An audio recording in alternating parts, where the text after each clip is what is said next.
Okay, so I have an idea, and what I think I'm going to do is make a short video for you very frequently.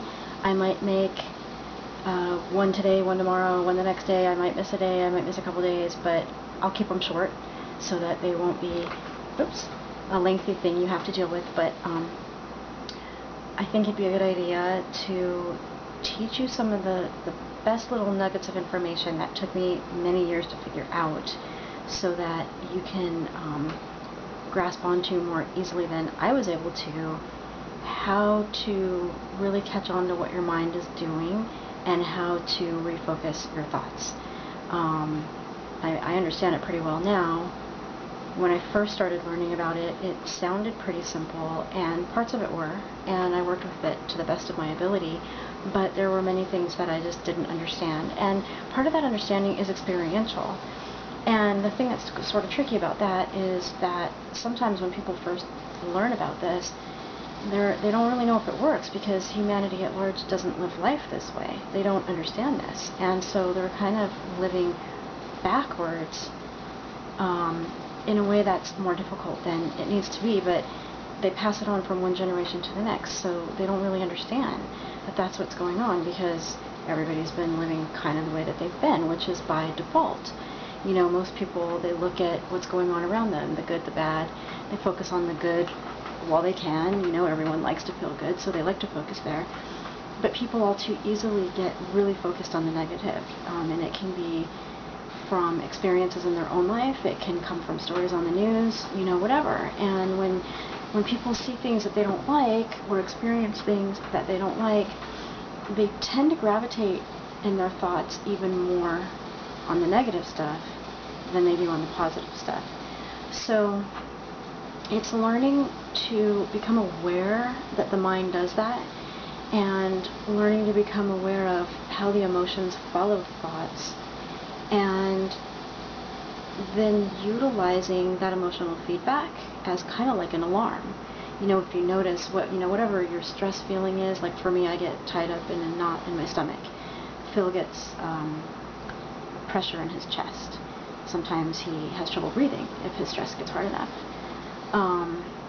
So different people experience different physicality sensations differently from stress, but we all experience something.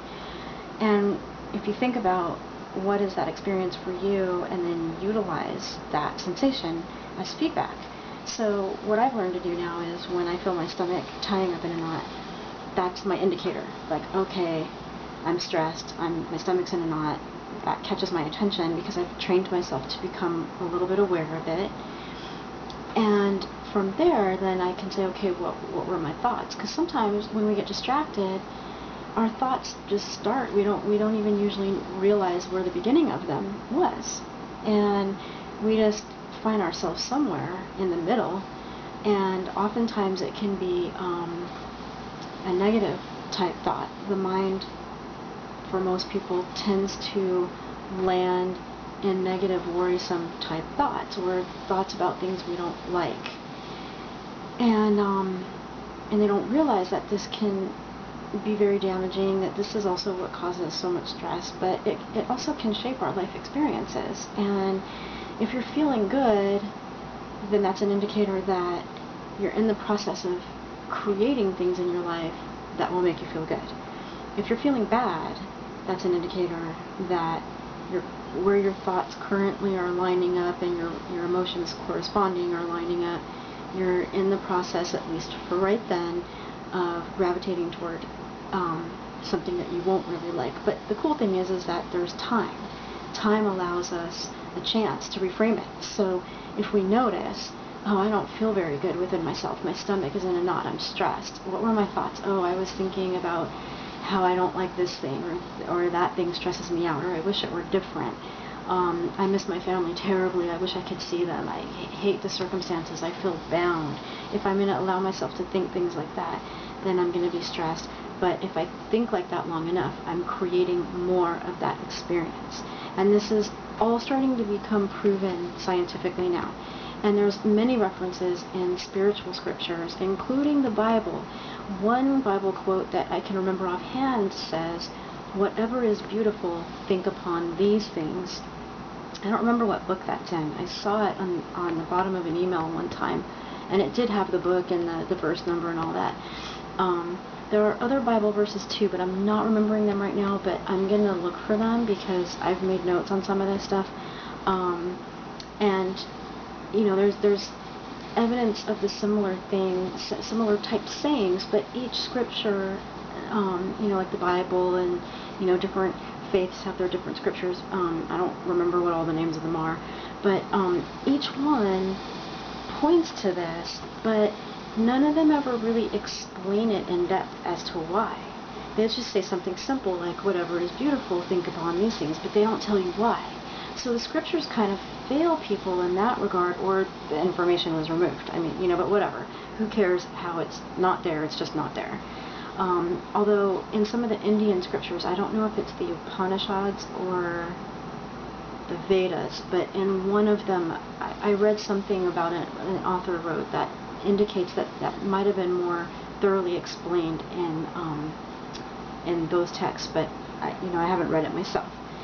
So anyway, sorry about that little detour, but I just thought you might find that interesting that the spiritual ones have been teaching this for probably thousands of years, but without the explanation as to why, or the explanation may have been removed. And now science is proving this. They can measure stuff. So that's extremely fascinating in today's day and age. So getting back to where we were talking about, utilize your emotions, like your stress levels, like feel what that feels like to you. How does your body feel when you get stressed or upset or sad? And then learn to use those sensations as kind of like a little alarm. You know, it's like ringing your bell, like, hey, you know, there's something to pay attention to here. And then once you become aware that you've been feeling bad, then take note, what were my thoughts? Like, where were my thoughts at? And then replace those negative thoughts with something positive. And it might be hard to think positively on the exact opposite thing. For example, if I'm stressed out and feeling sad that I haven't been able to see my family in a long time, then it might be too hard for me to think about something on the subject with my family. But I might be able to. Like, I might be able to think, oh, I love it when I get to talk with my sister, and I love it when I get to talk with my mom. Like, I feel close to them when I get to communicate with them. I love it when I get emails from them or texts, and I love doing things with them. Like, that's actually working for me. You know, that's helping me to be in a positive space about that. But then I need to leave it right there. I need to leave the thought in that positive place. And a lot of times what people will do is they'll flip it to the negative, even if they are having a positive thought. They might say, oh, I love it when I get to talk to my sister or my mom. Oh, but I really miss them. Like, I just miss them so much. I wish I could really see them, like, in person. And see how it like was going higher, and then the switch in thought kind of dipped it. So you always want to leave it on a positive note. Now, if thinking about my family, if I noticed I was thinking about my family and I was feeling disturbed and stressed or sad, if trying to think something positive about my family is too hard, I can go in a more general direction. Like, I can just think of something completely off the subject. I can think of, like, oh, the breeze, I just noticed the breeze touch my skin and it felt so nice. Or I noticed that my cat just walked in and he's so cute and he came over to say hi to me. And this chair, I appreciate this chair that I'm getting to sit in. It's very comfortable, and the table, like, I'm able to sit here and make a helpful film for somebody that I care about. And when that breeze just came in again, and it feels so delightful. And a few minutes ago I just had a really nice drink of cranberry juice, and it was so wonderful, and it was so refreshing and quenched my thirst. And so I can think of things in a more general way that I can be appreciative of and grateful for. And this is like the beginning stage, and it's something that took me years to figure out how to get that simplistic. But once I figured it out, it was the most effective thing that I've come across, and it completely changed things around for me. And I'll talk more about those things in more film installments. I kind of think I went over 5 to 7 minutes, but I hope it was entertaining enough to keep you engaged. More later.